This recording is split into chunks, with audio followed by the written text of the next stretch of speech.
Tu vas répondre aux questions qui te sont posées fréquemment. Sans déconner, pourquoi moi? Il n'y en a pas assez des mecs qui font des vidéos sur la muscu. C'est ton destin. Ah, je vois. Et si je refuse, on fait comment là? Oh! Ah d'accord, c'est comme ça. En gros, je débarque, j'arrive, j'ai rien demandé à personne, fais ce que je te dis, et puis je me casse.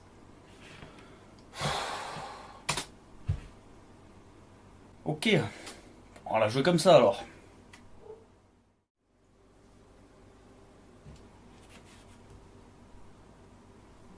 Oh!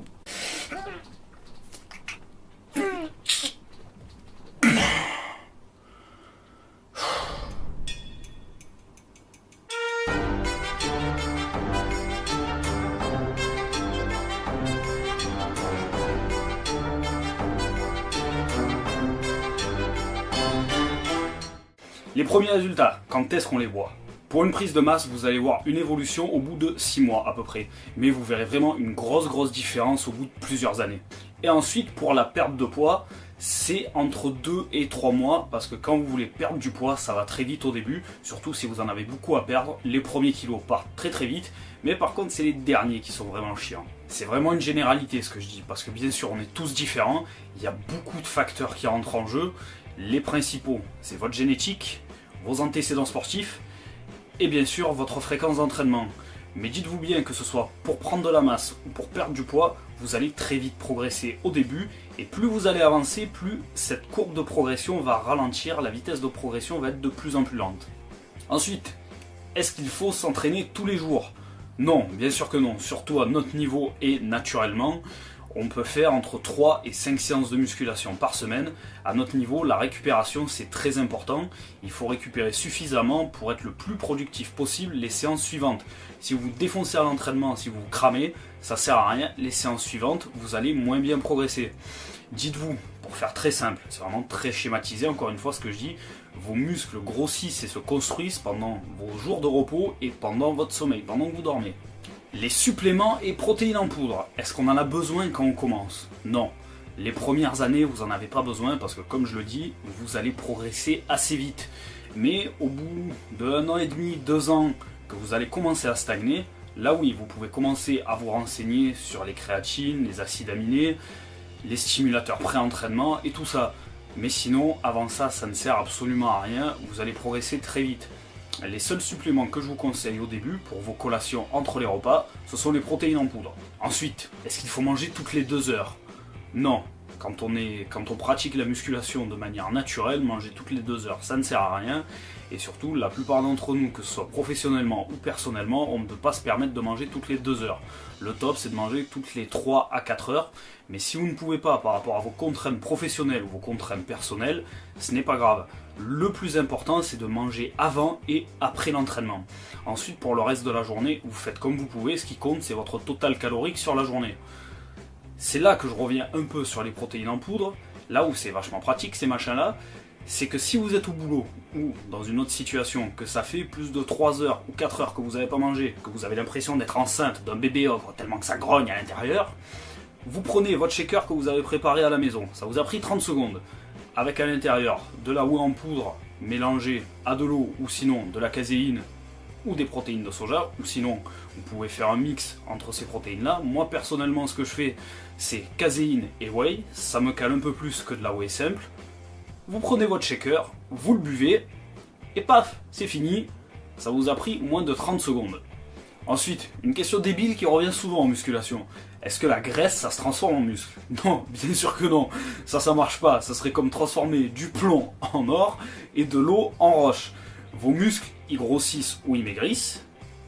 Non, c'est l'inverse au niveau du geste, mais c'est pas grave. Et c'est exactement pareil pour vos cellules graisseuses. Ensuite, une autre bonne question. Peut-on prendre du muscle et perdre du gras en même temps? Naturellement, c'est possible, dans un seul cas. Vous êtes en surpoids et vous commencez la musculation. Vous allez réduire votre masse graisseuse et vous allez augmenter votre masse musculaire. Mais au bout d'un moment, ça ne marchera plus. Soit vous allez devoir faire une prise de masse et donc prendre un tout petit peu de gras pour prendre du muscle, ou sinon vous allez devoir faire une sèche et du coup vous allez perdre un tout petit peu de muscle. Ensuite, une très bonne question, peut-on prendre du muscle sans prendre de gras? La réponse est non. Naturellement, quand vous prenez du muscle, vous prenez un peu de gras, si vous faites les choses correctement. C'est-à-dire, en période de prise de masse, ça ne sert à rien de manger comme un gros cochon. Si pour maintenir votre poids, il vous faut 2500 calories, en prise de masse, consommez maximum 3000 calories les jours où vous entraînez des gros groupes musculaires comme le dos ou les jambes. C'est un peu comme pendant une sèche. Quand vous voulez faire une sèche, vous perdez un peu de muscle. Le but d'une sèche, c'est de perdre un maximum de gras et en perdant un minimum de muscle. C'est ce qu'on appelle l'anabolisme et le catabolisme. L'anabolisme, c'est prendre du poids en gros, et le catabolisme, c'est en perdre. Et c'est un état du corps en général, ça ne marche pas que pour les muscles ou que pour la graisse. Une question qui revient très souvent, est-ce qu'on peut maigrir à un endroit particulier du corps? Est-ce qu'on peut cibler la perte des graisses? Non, c'est pas possible. Ça serait très bien, mais c'est pas possible. Quand vous perdez du poids sur l'ensemble de votre corps. Il y a des zones qui sèchent plus vite que d'autres, mais on ne peut pas les choisir. C'est con, c'est comme ça. C'est pour ça que ça sert à rien de faire 1500 abdos tous les jours. Une question qui revient très souvent. Est-ce que les protéines, c'est dangereux? Non, bien sûr que non.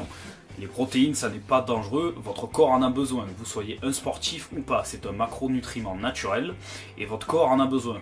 Pour un sportif, en général, c'est 2 grammes de protéines par kilo de poids de son corps, ce qui correspond à 180 grammes pour mois à peu près. Ça commence à être néfaste pour votre organisme après 3 grammes par kilo de poids de votre corps, donc ce qui correspond à plus de 250 grammes pour mois.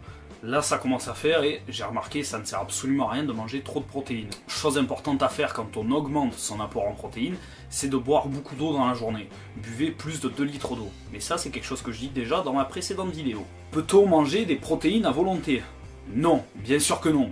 Si votre corps a besoin de 2500 calories pour maintenir son poids, c'est 2500 calories. Ça veut dire protéines, glucides et lipides. Si vous avalez 4000 calories de protéines par jour, vous allez grossir. C'est aussi simple que ça. Dites-vous que votre corps, c'est comme un verre d'eau. Vous le remplissez, vous le remplissez, vous le remplissez. Et puis quand ça déborde, c'est du gaspillage. Le gaspillage, c'est quoi? Ça finit dans les chiottes et ça finit surtout en masse graisseuse sur votre corps. Donc ça ne sert à rien de trop manger, encore une fois. Dernière question de cette vidéo, quel est le meilleur programme d'entraînement? C'est le vôtre. C'est plus facile à dire qu'à faire. C'est votre programme le meilleur. Pourquoi? Parce qu'on est tous différents. C'est plus facile à dire qu'à faire, mais ça viendra avec le temps. Plus vous allez progresser, plus vous allez voir ce qui vous convient, ce qui vous convient pas, au niveau de l'entraînement que de la nutrition. Soyez attentif à comment votre corps réagit, que ce soit en bien ou en mal, et ne vous occupez pas de votre voisin. Parce que votre voisin, vous ne savez pas ce qu'il mange, vous ne savez pas ce qu'il fait, vous ne savez pas ce qu'il prend, et vous ne connaissez pas ses antécédents, et il a peut-être une génétique de fou. Donc ne vous occupez pas des autres et soyez attentif uniquement à vos résultats, à vos progrès et à vos sensations. Si vous commencez vraiment à être passionné, si ça vous intéresse vraiment, votre programme, vous allez réussir à le construire tout seul au fil du temps. Voilà, c'est fini. J'espère que ça vous a plu. N'hésitez pas à commenter, à partager. Vous pouvez me suivre sur Facebook. Abonnez-vous à ma chaîne YouTube. Restez patient, restez motivé, ne lâchez rien et restez concentré sur vous-même. C'est le plus important. Les autres, ne les regardez pas. Je vous dis à très bientôt.